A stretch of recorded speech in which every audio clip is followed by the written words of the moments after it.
was a dream, but now, alhamdulillah, it's a reality. Assalamu alaikum warahmatullahi ta'ala wa barakatuh. My name is Ishaq Mustaqim.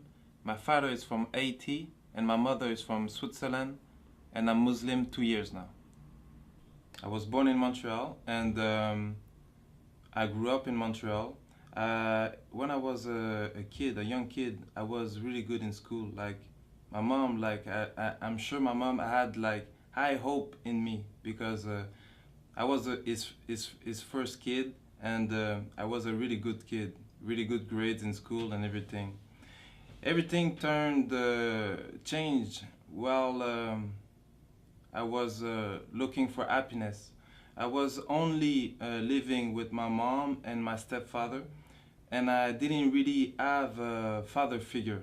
My stepfather was not a father figure, and my dad was not in my life. So I ended up being raised by the street. So at the age of like 13, 14 years old, I started looking like the other kids in school, and I saw them, like I saw the kids that were like taking drugs and drinking alcohol and going out with girls. I saw them like more happy than the other kids. So I started to wanted to be with them and try that stuff. So that's what I did.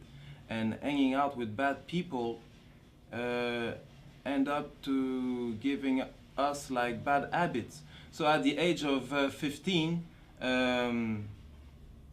I was so bad that they put me in like a juvenile jail. So I went to juvenile jail like for a few months, and after that I didn't stop like doing bad things. I did so much bad things that they wanted me like to lock me down like for good. So I ran out from that juvenile jail, and after that my mom had to send me back, to send me to Switzerland.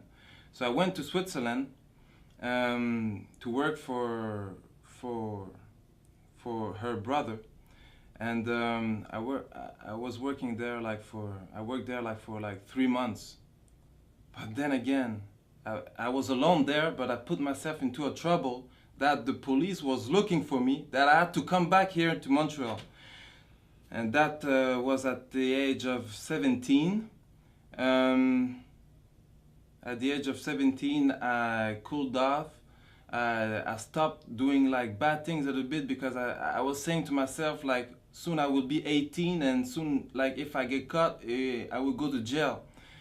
But I don't know what happened with me. Like at 18, like I started back again, and they got me, and I went to jail for like 2 years. Before I went to jail, I learned that the happiness was into getting high, getting drunk, and getting with girls. But in jail, because jail is the school of crime, I learned that the happiness was into getting a lot of material thing, a lot of money. And 2 years in that jail made me have a criminal mind. I didn't have a really criminal mind before, but that 2 years, like that's what it did.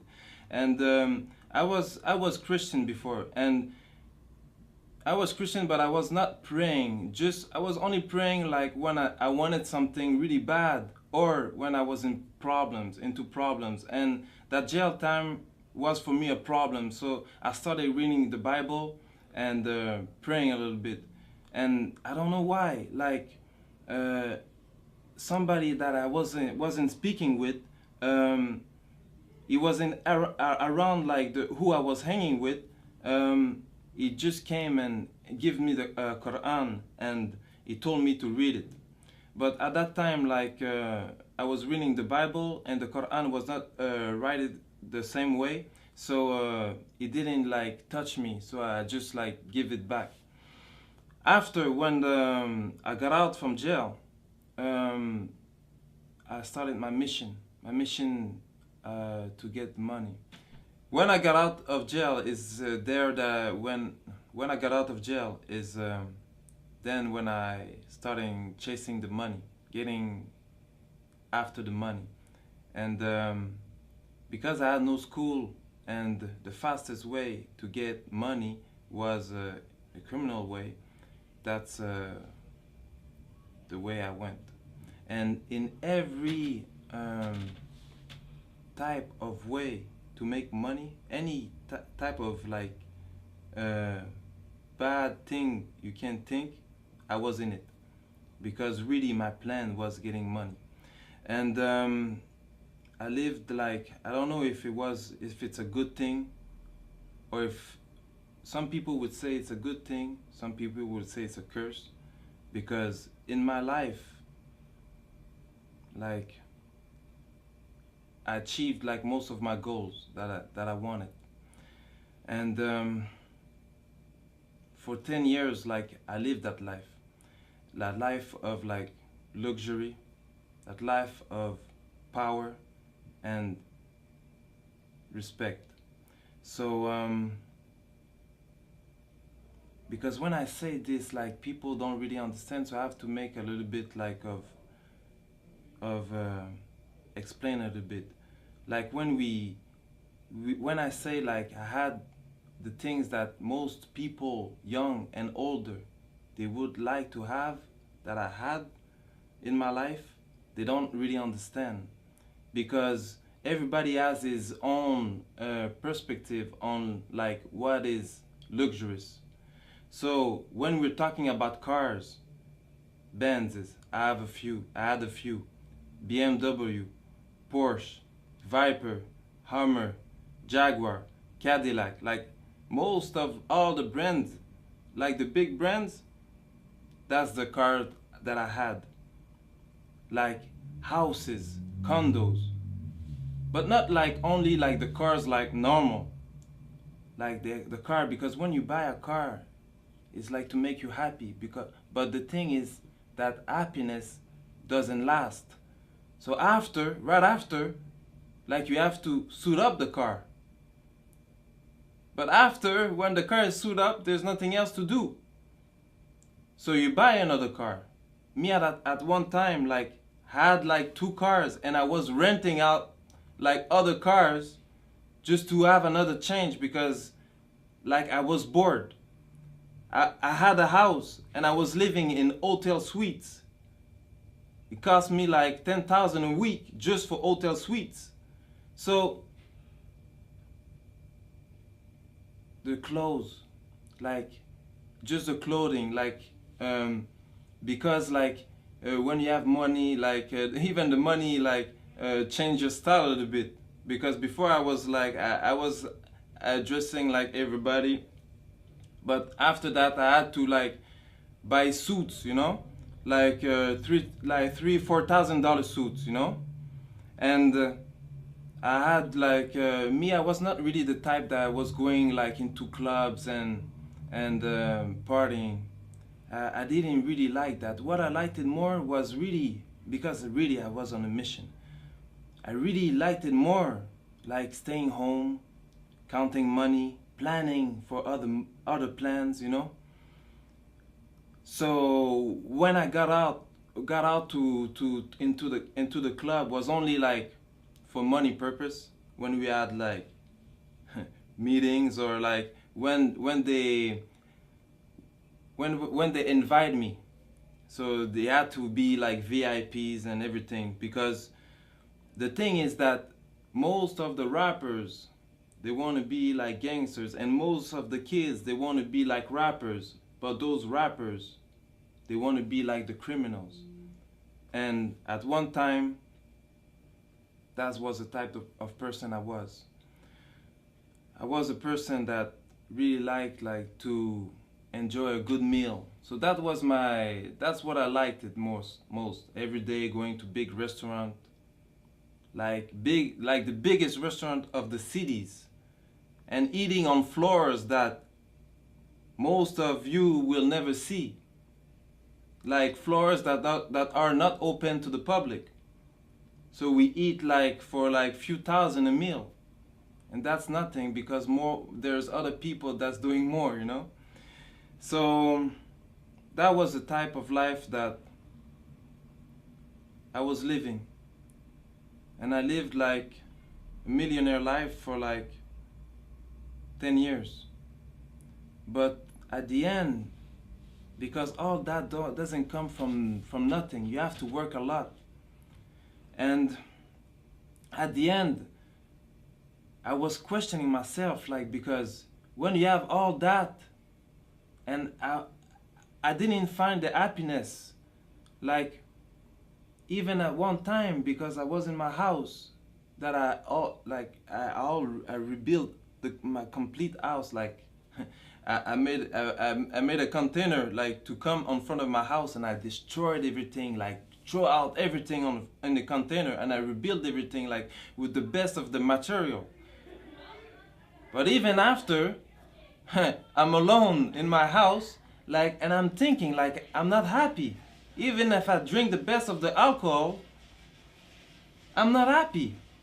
So I was questioning myself, like, really badly. And it's then when sometime, like, you go into, like, little, like, what we can call, like, depression, because you're questioning yourself so much. And at the same time, like, because when you live that kind of life, it can't be good forever. So after 10 years, I got caught for a little thing, and I had a sentence of 11 months. So I went to jail for a few months, 9 months, and because I didn't, like, you don't do, like, the full sentence, like, I went to jail for 9 months. So there, because of my criminal file, like, they put me, like, in a certain area, like the maximum. And at that time, like, they put me, like, even, like, if I had, like, a good life, there's always, like, you always want more. So there's, like, always, I was looking up to other people still, you know. So, and they put me, like, in a wing with, like, those kind of people that had even more money, that was spending even more money. Like, they were talking, like, a lot of money. So it's not like anybody, like, we're talking just like that and you believe, like, you can read it in the newspaper when something happened, like, it's in the newspaper. So and they were talking about me like that. Even them, they were not happy. Even them, like, they wanted to change. So really, all that made me even more, like, put in a position that I had that I had to think about my life. And after, at the end of my sentence, I got in a jail, in a cell with a Muslim, and that Muslim brother started to talk to me about Islam. And really, now I was, like, because I was already questioning myself, so I was really interested about what he was saying, and what is a good thing for him, but a bad thing for me. He got released, but he told me he would send me the Qur'an, but maybe something happened, because he never did. Like, no, I don't know if he never did, but I never received it. So after I got released, and I went back to my same life, you know, and I forgot everything about God, because when you know more into problems and you're not a Muslim, as soon as things go good, like, you forgot God again. And while I was, like, doing my life, I met up with a woman, and that woman, she was Muslim, and her mom, she told me that I should look up into Islam. And it's then that I started doing my own research. So I was reading, like, books, and I read the Qur'an, and I was really surprised to find that in the Qur'an that they had, like, the same prophet that there was in the Bible. Even at a point that I didn't understood how Muslim will understand the Quran, because in the Bible they have, like, the beginning of the story, and the Quran just completed it. So and I started to do my own research, like even like a lot I was researching, and the only problem that I end up having is like that, because as a Christian you have to believe that Jesus is the Son of God, and if you don't believe this you go to hell, and if you believe it you go to paradise. And I didn't want it to go to hell for nothing. Like it had to be the true religion, so I had to really make some research. And alhamdulillah, I found that Islam was the truth, and I made my shahada. So right after I took my shahada, 3 days after, my mom called me and told me that the police was looking for me. So I went to see my lawyers, and they told me that I should give myself tin. So I went and I gave myself tin, but for the first time, it was the first time I went into jail as a Muslim. I'm here with my client Isaac, or known as Isak Mushtakim, who is charged in Montreal with various offenses, particularly fraud, forgery, the use of forged documents. With regards to the fraud that my client is, the amount of the fraud is $689,970.24. This would occurred in the year of 2006 over a 3-month period between the months of May and September. But there's a different side to Isaac that we know and that we've come across. Since his arrest, since these events, Isaac has completely turned his life around. I mean, notwithstanding this criminal record, I mean, breaking and entering, conspiracy to commit a criminal act, robbery, assault, mischief, intentional impersonation, I mean, the list goes on and on. Notwithstanding all of this, this individual has completely changed himself. He is no longer the person that he was when he was younger. He's married. He had a tough life. I mean, he grew up on the street. He grew up a life of crime and violence. That's no longer the person he is. He's married. He's a contributing member of society. He has a stable job. We have letters of recommendation from his employers. He's found religion. He's converted to Islam, and he's very observant of that. He commits himself to do charity work on a purely volunteer basis. No one has asked him to do this, and these are all signs of someone that has seen the process, seen that crime is not a life that he has chosen, and he has clearly indicated that he wants to be a contributing member of society, and that what advice have you got to Muslims and non-Muslims regarding Islam? But because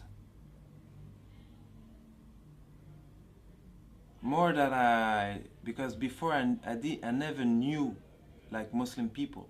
If there was Muslim people around me, I didn't know, because they never talked to me about Islam. I really think that there was no Muslim around me.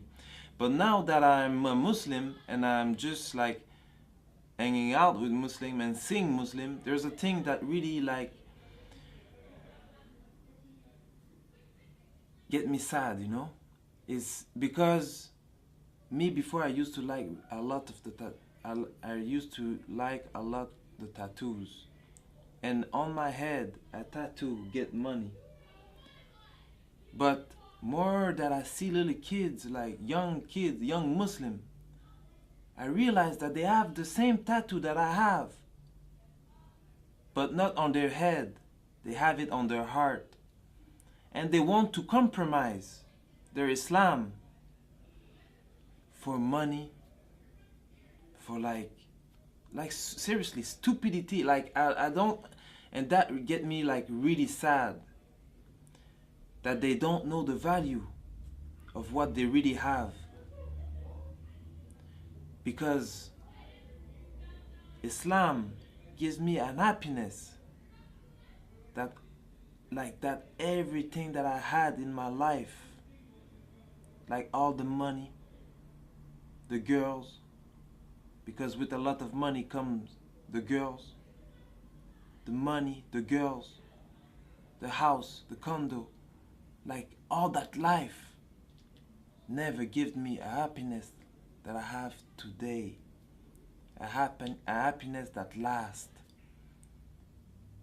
And for the non-Muslim, seriously, before, like I didn't know nothing.